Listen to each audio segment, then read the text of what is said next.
요즘에 제가 이제 집사님들과 또 이렇게 양육할 때 대화하고 또 신방할 때 이렇게 말씀을 나누다 보면 마음에 조금 신앙생활 가운데 두려움이 많으시다라는 말씀을 부쩍 요즘에 좀 많이 하십니다. 근데 그거는 단순한 그런 막연한 두려움이 아니라 신앙생활을 할 때 따르는 두려움이라고 할 수가 있을 것입니다. 믿음이 없는 두려움이 아닙니다. 믿음이 없어서가 아니라 믿음이 있는 가운데 우리 가운데도 마음에 두려움이 있다라는 것입니다. 여러분, 하나님을 경외한다. 우리는 하나님의 백성으로서 하나님을 경외하는 하나님의 백성이 되어야 된다 할 때 경외라는 단어가 무슨 뜻입니까? 두려워하고 공경하면서 하나님을 두려워한다라는 뜻이겠죠. 하나님을 공경하면서 하나님을 두려워한다라는 것이 경외함입니다. 내 삶을 살면서 하나님을 늘 의식하고 하나님을 인식하면서 하나님의 존재를 늘 생각하면서 삶을 사는 것이 하나님을 경외한다, 공경하면서 두려워한다라는 것입니다. 그러니까 하나님께서는 때로는 우리에게 선한 두려움의 마음을 주실 때가 있다라는 거예요. 뭐라고요? 하나님은 우리에게 선한 두려움의 마음을 주실 때가 있다라는 겁니다. 그래서 하나님 우리에게 겁주시려고 하는 게 아니에요. 겁주시려고 하는 것이 아니라 선한 두려움의 마음을 우리에게 가지게끔 하신다라는, 그게 경외함이에요. 하나님을 인식하고 하나님을 의식한다는 것, 하나님을 공경하고 하나님을 두려워한다라는 것이 경외함이죠. 오늘 성경 본문을 통해서 오늘 질문은요, 선한 두려움은 어떤 의미가 있을까요? 제목이 뭐라고요? 선한 두려움은 어떤 의미가 있을까요?에 대해서 자세히 살펴보고자 합니다. 자, 5장 3절 봅니다. 아나니아와 삽비라 사건을 한 번 더 보면서 5장 3절 같이 읽습니다. 시작. 베드로가 이르되 아나니아야, 어찌하여 사탄이 내 마음에 가득하여 내가 성령을 속이고 땅값 얼마를 감추었느냐라는 것입니다. 아나니아와 삽비라라는 그 초대교회 성도가 자신들도 바나바처럼 영광을 받으려고, 사람들에게 주목을 받으려고 그렇게 하나님을 속이려다가 사탄이 마음에 가득하다라는 베드로의 그런 선포를 통해서 즉시 죽게 되는 그런 사건이 있게 됩니다. 교회가 탄생이 되는 이 땅의 그 시대에 이 큰 사건을 통해서 하나님께서 아담이 범죄가 죄가 들어와서 온 인류가 죄와 사망에 있었던 것처럼 초대교회에 죄가 들어오는 것을 하나님께서 막기 위해서 그런 의도로 그런 사건이 있게 됩니다. 그럴 때, 자, 5장 11절, 이 사건을 통해서 교회가 어떤 반응을 일으켰는가? 5장 11절 같이 있습니다. 시작. 온 교회와 이 일을 듣는 사람들이 다 크게 두려워하니라. 두려워하니라, 줄자 보세요. 직접 본 사람도 있는데 대부분은 말로만 전해 들었는데 크게 두려워하였다라는 거예요. 말로만 들었는데도 크게 두려워했다라는 것이죠. 이 두려움의 반응은 하나님께서 초대교회에 이런 사건을 통해서 선한 두려움을 있게 하셨다라는 거예요. 선한 두려움, 듣기만 했는데도, 직접 안 보고 듣기만 했는데도 크게 두려워하는 굉장히 의외의 반응이 있게 되고, 그 뒤에 이어서 12절에 사도들의 손을 통해서 민간의 표적과 기사가 많이 일어났는데 믿는 사람이 다 마음을 같이 해서, 줄자 보세요, 솔로몬 행각에 모이게 되었다라는 것입니다. 솔로몬 행각은 성전에서 성경을 가르치는 장소입니다. 이렇게 성경을 이야기하고 성경 교사들이 성경을 강론하는 곳이 솔로몬 행각이었는데, 예수님도 여기서 자주 말씀을 전하고 사도들이 집회를 한 것이죠. 이 기적을 통해서 사람들이 말씀 가운데 모이는 거예요. 다시 말해서 기적을 통해서 예수님의 그 놀라우신 그 구원의 은혜를 전하는 말씀의 장소로 사람들을 모이게 했다라는 것입니다. 저를 따라합니다. 기적은 사람들을 예수님께로 모이게 하는 역할을 한다. 기적은 사람을 예수님께로 모이게 하는 그 종을 치는 역할을 하는 것이 기적의 역할이에요. 기적의 목적이, 그 기적을 통해서 엄청난 하나님께서 기적을 행하는데 목적은 딱 하나입니다. 너희들이 주 예수께로 와라라고 하는 하나님이 사인이고 하나님께서 모이게 하시는 그 역할을 한다는. 어쨌든 믿는 사람들이 다 마음을 같이 해서 모이게 되었는데 13절 같이 있습니다. 시작. 그 나머지는 감히 그들과 상종한 사람이 없으나 백성이 칭송하더라. 대부분이 사람들이 그 선한 두려움으로 하나님을 믿고 하나님 말씀 가운데로 모였다라는 거예요. 그러나 그 중에도 그 나머지는, 동그라미 쳐보세요. 그 나머지는 군중성에 있어도 믿지 않는 사람이 있었다라는 거예요. 감히 그 믿는 사람과 상종하는 사람이 없는 사람이 있었다라는 거예요. 같이 연합하고 내적인 교제를 하는 그 자리에서 빠지는 사람이 있다라는 거예요. 달아나는 사람이 있고 멀리하는 사람이 있다라는 거예요. 그 선한 두려움 앞에서 반응이라는 거예요. 다시요. 선한 두려움 앞에서 사람들이 말씀 가운데 모이고 교제 가운데 모이고 상종한다라는 것은 콜라스타이라는 단어인데 같이 연합하는 자리에 모이는 사람이 있는 반면에 오히려 그 선한 두려움을 보고 겁이 나서 달아나거나 멀리 가는 사람도 있었다라는 거예요. 여러분, 제가 2019년도 8월 1일 날 목요일이었는데 포항에 있는 이재백 안과에 가서 진료를 받으러 갔습니다. 주일학교 우리 성경 캠프를 마치고 눈에 자꾸 이렇게 모기 같은 게 보여가지고 이상하다 뭐 눈에는 이상이 없고 모기 같은 게 보여서 이재백 안과에 2019년 8월 1일 날 갔죠. 근데 의사 선생님이 저보고 망막반이라는 거예요. 오른쪽 눈이 떨어졌다는 거예요. 나는 잘 보이는데요, 아무 이상이 없는데 눈이 멀쩡한데요, 눈이 너무너무 괜찮은데요 하는데도 망막박리라는 그런 이야기를 하셔서 오늘 당장 오늘 입원해서 내일 안에 수술하지 않으면 실명한다라는 거예요. 근데 나는 도저히 이해가 안 되는 거예요. 눈이 멀쩡한데 왜 실명이 됩니까? 라고 이렇게 의사 선생님이 좀 너무 겁주는 거 아니야 라는 생각이 좀 들었죠. 그런데도 내가 멀쩡히 지금 잘 보이는데 단지 조금 모기 같은 게 보여서 그랬을 뿐인데 이거 갖고 이렇게 실명이 당장 내일이라도 될 수 있다라고 겁주시는 거 아닙니까? 하니까 아니라는 거예요. 그 1번 안과 그 원장님이 당장 내일이라도 실명될 수 있다는 거예요. 나 지금 잘 보이는데요. 그래서 그날 밤 목요일 날 밤 10시 넘어서 울산대학병원에 응급실로 가서 다음 날 아침 7시에 수술을 받은 거예요. 제가 그 두려운 말을 믿고 실천에 옮겨서 실명이 되지 않았던 거예요. 근데 그 두려운 말을 믿지 않고 다음에 뭐 편할 때 가서 해서 뭐 눈 치료해야지라고 했으면 제가 실명이 바로 되었을 상황이었다라는 것입니다. 그러니까 선한 두려움은 하나님께서 우리에게 주시는 메시지가 있다라는 거예요. 내가 두려운 마음이 생긴다는 것은 그냥 세상에 대한 염려와 근심과 걱정이 아니라 우리 신앙 가운데 그리고 하나님께로 나아가는 가운데 두려움의 상황이 있을 때, 그것이 선한 두려움이 있을 때는 하나님이 우리에게 가는 방향을 알려주는 이정표 역할을 한다는 거예요. 방향표를 하나님께서 우리에게 제시한다는 거예요. 이것을 통해서 하나님의 뜻과 의미를 우리에게 제시한다는 거예요. 오늘 우리에게 주시는 첫 번째 선한 두려움은 어떤 의미가 있을까요? 선한 두려움은 하나님께서 인도하시는 이정표입니다 라는 것입니다. 선한 두려움은 하나님께서 인도하시는 이정표입니다 라는 것이죠. 선한 두려움은 하나님께서 인도하시는 이정표입니다 라는 것입니다.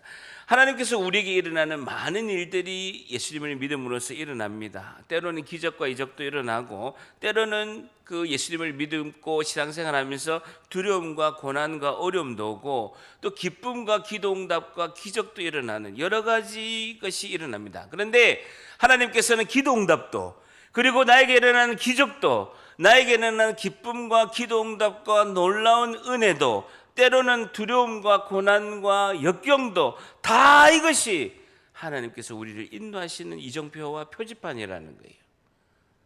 의미와 뜻이 있다라는 거예요. 그래서 우리는 어떤 생각을 해야 되냐면요, 반드시 하나님은 이것을 통해서 나에게 선한 길로 인도하실 거다. 하나님은 반드시 선한 뜻이 있으실 것이다.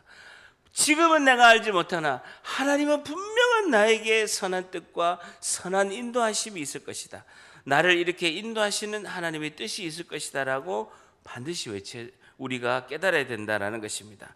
하나님께서는 우리가 영적으로 민감하고 우리가 영적으로 눈을 뜨고 있으면 하나님의 그 인도하심의 뜻을 깨닫게 된다는 것입니다. 어쨌든 그 선한 두려움에 그 표지판을 보고 잘 따라온 사람에게 어떤 모습이 있는가? 14절 같이 있습니다. 시작. 믿고 주께로 나오는 자가 더 많으니 남녀의 큰 무리더라 라는 것입니다. 보십시오. 13절에 보면 그 나머지는 감히 그들과 순종한 사람이 없는 사람이, 그 와중에도 그 선한 두려움을 보고 달아나거나 멀리 도망가는 사람이 있는데, 그런데 그 두려움의 경고를 보고 그 표지판을 보고 내비게이션을 보고 잘 따라온 사람은 믿고 주께로 나온 자가 더 많았다라는 거예요. 그러면서 남녀의 큰 무리더라. 15절에 심지어 병든 사람을 메고 거리에 나가서 침대와 요위에 누이고 베드로가 지날 때에 혹 그의 그림자라도 누구에게 덮일까 바라고, 16절에 예루살렘의 부근에 수많은 사람들도 모여서 병든 사람과 더러운 귀신에게 괴로움을 받는 사람을 데려오고 나서 다 나음을 얻으니라 라는 것입니다. 선한 두려움 뒤에는 어떤 일이 있습니까? 하나님의 놀라우신 기적의 은혜가 뒤에 숨어 있었다는 거예요. 여러분, 선한 두려움이 있을 때 물러서면 안 돼요. 내가 신앙생활 하다가 막 두려움이 올 때가 있습니다. 지칠 때가 있고 선한 두려움이 있는데 그 선한 두려움 뒤에는 하나님의 놀라우신 은혜가 숨겨져 있다는 거예요. 16절 한 번 더 읽습니다. 시작. 예루살렘 부근의 수많은 사람들도 모여 병든 사람과 더러운 귀신에게 괴로움 받는 사람을 데려오고 나서 다 나음을 얻으니라 라는 것입니다.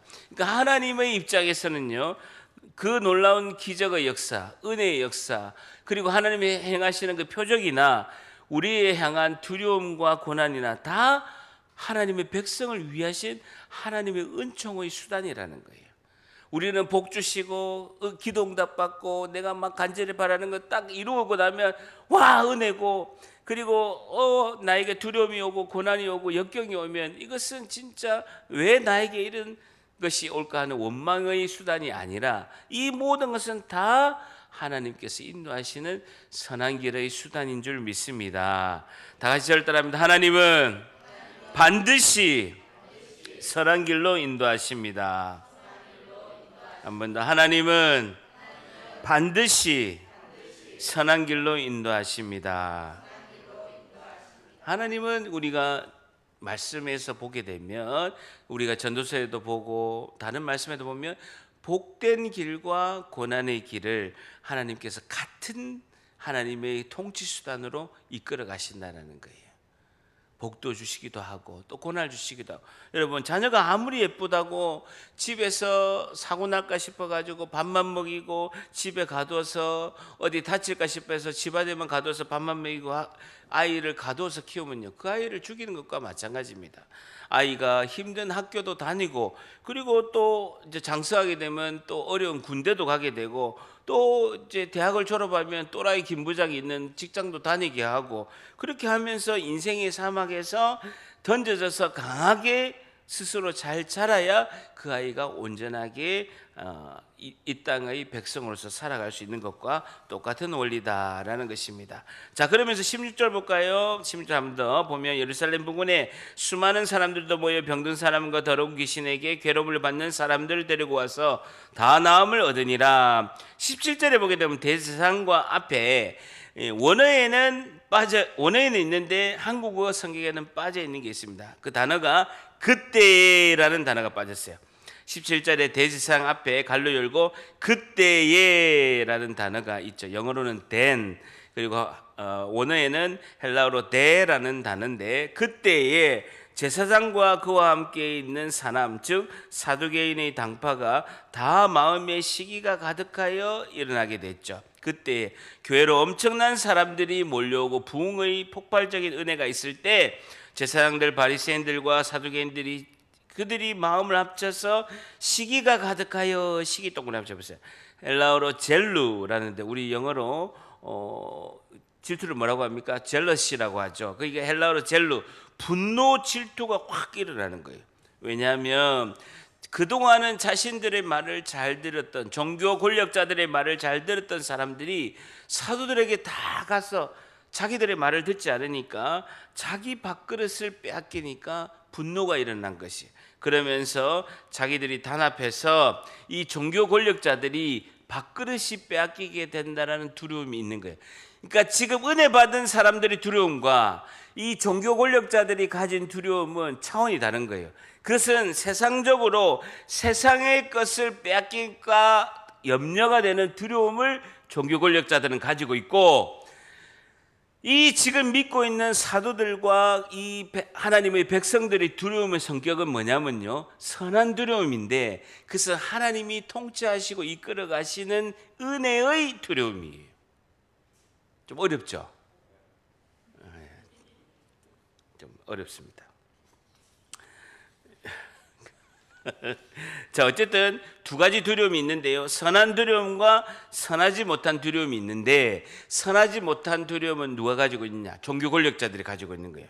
그것은 뭐냐면 내 밥그릇을 빼앗기고 내가 지금 권력과 이 돈과 모든 권세를 가지고 있는데 사람들이 자기에게 몰렸다가 훅 빠져버리니까 그것을 잃은 상실감에 따른 두려움이고, 지금 영적 눈을 떠서 하나님의 통치 가운데 있으면서 지금 박해가 오고 고난이 온 것에 대해서 그런 선한 두려움을 가지고 하나님은 반드시 선한 길로 인도하시고 하나님께서 이것을 해결해 주실 거야 라고 두려움을 돌파하려고 하는 마음을 가진 사람들은 선한 두려움.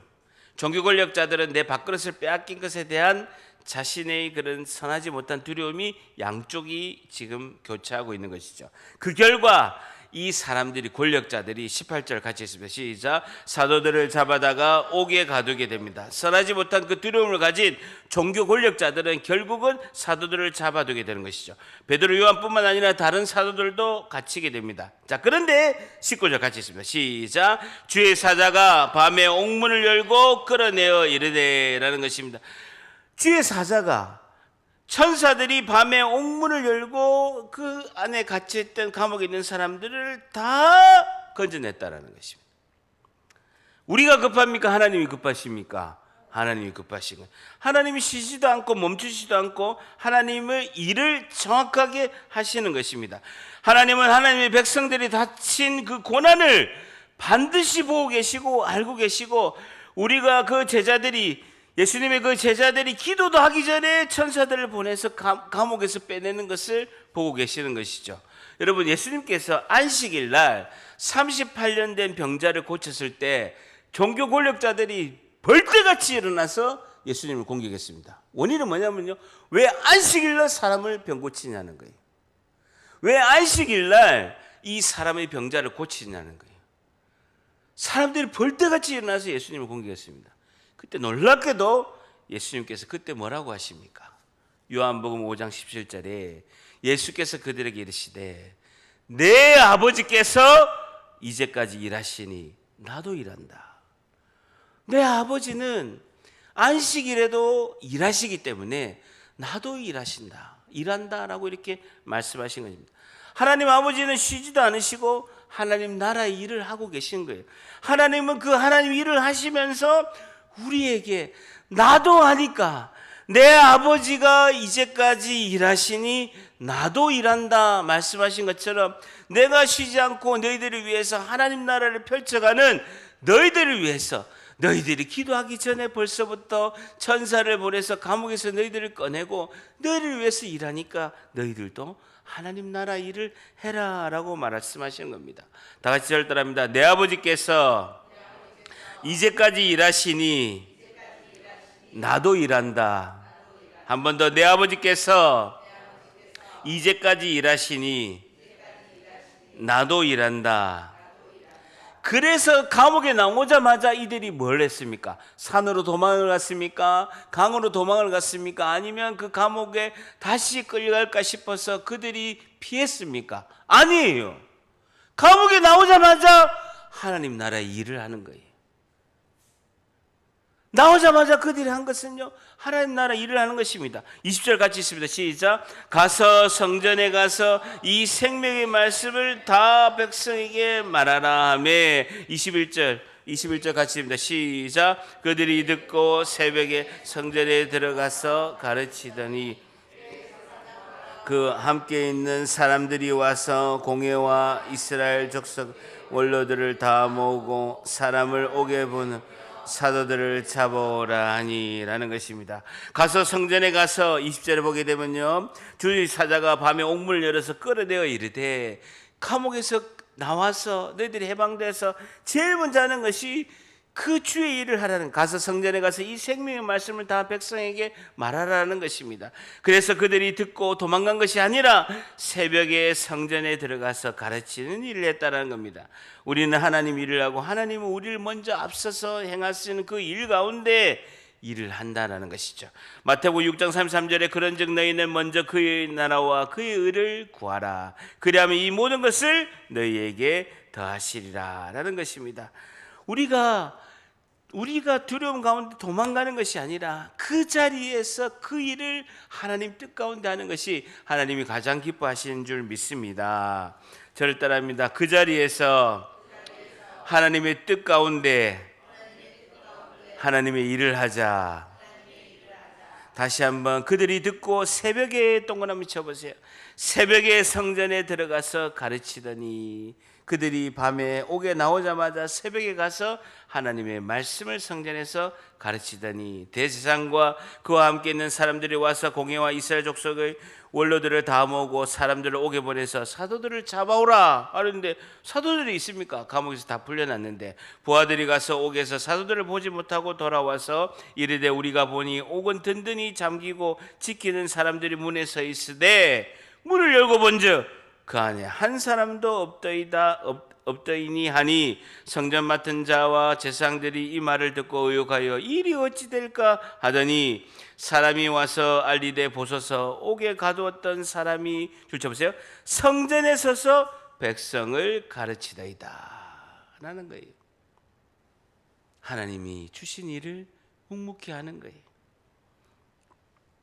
성전 맡은 자가 부하들과 같이 가서 그들을 잡았으나 강제로 하지 못한 것은 백성들이 돌로 칠까 두려워함이더라 라는 것입니다. 그들을 끌고 와서 공의 앞에 세우니 제사장들이 물어 이르되, 줄쳐보세요, 우리가 이 이름으로, 예수님 이름으로 사람을 가르치지 말라라고 내가 엄청나게 협박하지 아니하였느냐? 너희가 너희 가르침을 예루살렘에 가득하게 하니, 줄쳐보세요, 복음의 말씀이 예루살렘 전 지역에 다 퍼지게 되었다는 거예요.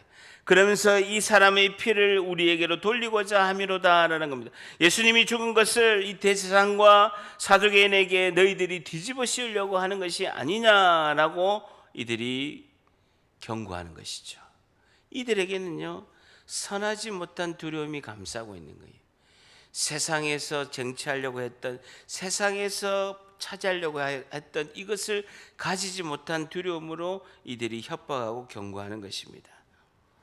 오늘의 설교를 보게 되면 29절 한번 같이 있습니다. 시작. 베드로와 사도들이 대답하여 이르되 사람보다 하나님께 순종하는 것이 마땅하니라. 베드로와 사도들이 대답하여 이르되 사람보다 하나님께 순종하는 것이 마땅하니라 라는 것입니다.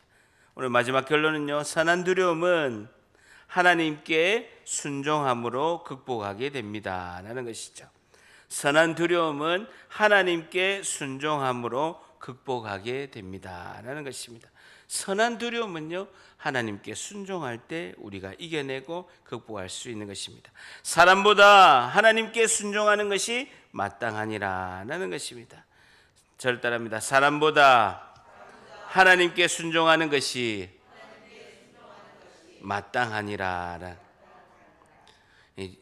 여러분, 우리의 선한 두려움은요, 하나님을 바라보고 하나님께 순종할 때 벗어날 수 있는 것입니다. 여러분, 우리가 세상의 두려움이 없다 하더라도 예수님을 믿고 가는 것이 쉬운 길이 아닙니다. 좁은 길이고 사막의 광야의 길이고 쉽지 않은 길입니다. 또 홀로 가는 외로운 길이고, 그러면서도 주님과 동행하는 은혜의 길이고, 수고하고 무거운 짐을 주께로 또 맡기는 길이고, 그것이 평강의 길이고 평안의 길이고 나에게 주시는 하나님의 놀라우신 은혜의 길입니다. 그런데도요, 외롭고 고독한 거예요. 여러분, 우리가 무언의 용사로서 믿음의 길을 걸어갈 때 외로움이 올 수가 있습니다. 그것으로 인해서 선한 두려움이 올 수 있고, 또 나는 나 홀로, 엘리야가 그 갈멜산에서 전투를 할 때 바알과 아세라 선지자들을 다 물리치고 날 때 극한 허탈감이 온 거예요. 그 놀라운 은혜로 그 450명과 400명의 그 모든 바알과 아세라 선지자들을 그 다 처단하고, 자기가 마지막에 극한 두려움이 왔을 때 내 혼자다라고 생각이 된 거예요. 선한 두려움이 몰려오게 되는 것입니다. 신앙생활을 한다라는 것은 외로움과의 또 싸움의 길을 가는 길도 우리가 겪어야 될 수도 있다라는 것이죠. 그리고 힘든 상황이 올 수도 있다라는 거예요. 주님께서는 갈등과 문제 가운데서 해결하게 하심으로써 성장의 길로 가시는 은혜를 베푸신다라는 것이죠. 그럴 때 우리가 계속 주를 바라보고 나아갈 수 있는 것은 그 주님을 향한 그 시선이 흐트러지면 안 된다라는 거예요. 항상 주님을 바라보고 주님을 생각하고 주님을 의지하고, 그래도 힘을 내고 내가 용기를 가지고 그래도 내가 돌파하고 전진하리라 라는 생각을 가지고 우리가 가기 위해서는요, 성령의 충만한 은혜가 가득해야 된다는 것입니다. 그래서 우리가 결론적으로 우리가 마지막으로 5장 32절 같이 있습니다. 시작. 우리는 이 일의 증인이요 하나님이 자기에게 순종하는 사람에게 주신 성령도 그러하니라 하더라 라는 겁니다. 자기에게 순종한 사람에게 주신 성령이라는 겁니다. 하나님 말씀에 순종하는 사람에게 하나님이 성령의 충만한 은혜를 부어주실 줄 믿습니다. 우리는 왕 대신 예수님을 바라보고, 우리는 하나님의 일꾼이는, 고린도전서 오늘 새벽 설교에도 하나님의 일꾼이는 휘페르테스, 가장 비천한 우리가 노예라는 것입니다. 배 밑바닥에 있는 가장 비천한 노예, 그 하나님의 일꾼이에요. 휘페르테스, 주님이 가라면 가고 멈추라면 멈추고, 선한 두려움 가운데 주님을 의지하고 기도응답과 기쁨 가운데 주님께 영광을 드리고, 그렇게 하면서 묵묵히 주님의 그런 무언의 용사로서, 그 영적의 최고의 군사로서 전진하고 나아가는 것입니다. 우리가 인생을 살아갈 때 겪어야 할 수밖에 없는 많은 두려움과 인생의 고난이 있을 수가 있습니다. 그래서 우리가 피할 수 없는 길이기도 합니다. 그러나 이것을 이겨낼 수 있는 것은 우리가 자기에게 순종하는 사람들에게 주신 그 성령의 은혜, 성령의 충만한 역사하심인 줄 믿습니다. 이것이 하나님의 은혜입니다. 다시 한번 5장 32절 한 번 더 같이 있습니다. 시작. 우리는 이 일의 증인이요 하나님이 자기에게 순종하는 사람들에게 주신 성령도 그러하니라 하더라 라는 것입니다. 온전하신 하나님 앞에 순종하심으로 나에게 닥친 두려움과 고난과 그리고 선한 두려움을 하나님의 은혜로 간직하면서 오늘도 담대히 승리하는 우리 모두가 되시기를 주님의 이름으로 간절히 축복합니다. 아멘. 하나님